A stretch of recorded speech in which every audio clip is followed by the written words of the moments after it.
बातमी आपण बघणार आहोत। कुरखेड्याचे एसडीपीओ शैलेश काळे यांची अखेर नंदुरबारला बदली झाल्याची माहिती कळते। कुरखेड्यामध्ये महाराष्ट्र दिनी म्हणजे 1 मेला भूसुरुंग स्फोट झाला होता आणि या घटनेबाबत शैलेश काळेंची नंदुरबारला जात पडताळणी विभागात आता बदली करण्यात आलेली आहे। या घटनेत आपल्याला माहिती आहे 15 पोलीस जवान शहीद झाले होते आणि हे जवान जाळपोळीच्या ठिकाणी जायला निघाले होते आणि यावेळी शैलेश काळे यांनी योग्य खबरदारी घेतली नाही। या ठपक्यावरून आता काळेंची बदली करण्यात आली आहे अशी माहिती कळती आहे। या संदर्भात अधिक माहिती घेणार आहोत। महेश तिवारी आमचे प्रतिनिधी आता आपल्या सोबत आहेत।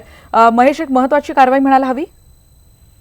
नक्कीच एक मोठी कारवाई आहे, कारण महाराष्ट्र दिनी जी जाळपोळीची घटना दादापूरला झाली होती त्या घटनेनंतर कुरखेडाचे जे विद्यमान एसडीपीओ शैलेश काळे आहेत यांच्याकडे जे क्यूआरटी पथक तैनात आहेत त्या पथकाचे जवान त्या घटनास्थळी जायला निघाले होते आणि त्यानंतर त्या लेंडारीच्या पुलावर दबा धरून बसलेल्या माओवाद्यांनी भूसुरुंग स्फोट घडविला।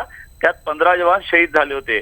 त्या घटनेसंदर्भात वरिष्ठ पोलीस अधिकारी विशेषतः डीआयजी अंकुश शिंदे यांच्याकडून आता या संपूर्ण चौकशी सुरू आहे आणि एकूणच त्यावेळी एक वरिष्ठ अधिकारी किंवा त्या भागाचे एसडीपीओ आणि त्यांच्या हाताखालचे जे जवान होते त्यांना जाळण्यासंदर्भात जे नियम किंवा एसओपीचे पालन करण्यासंदर्भात जे निकष आहेत ते पाळण्यासाठी यांनी निर्देश ज्या पद्धतीने द्यायला पाहिजे होते किंवा समन्वय ठेवायला पाहिजे होतं ते तसं घडलं नाही, असं ठपका आता ठेवण्यात आलेला आहे आणि त्यातूनच नंदुरबारला जात पडताळणी विभागामध्ये शैलेश काळे यांची आता बदली करण्यात आलेली आहे।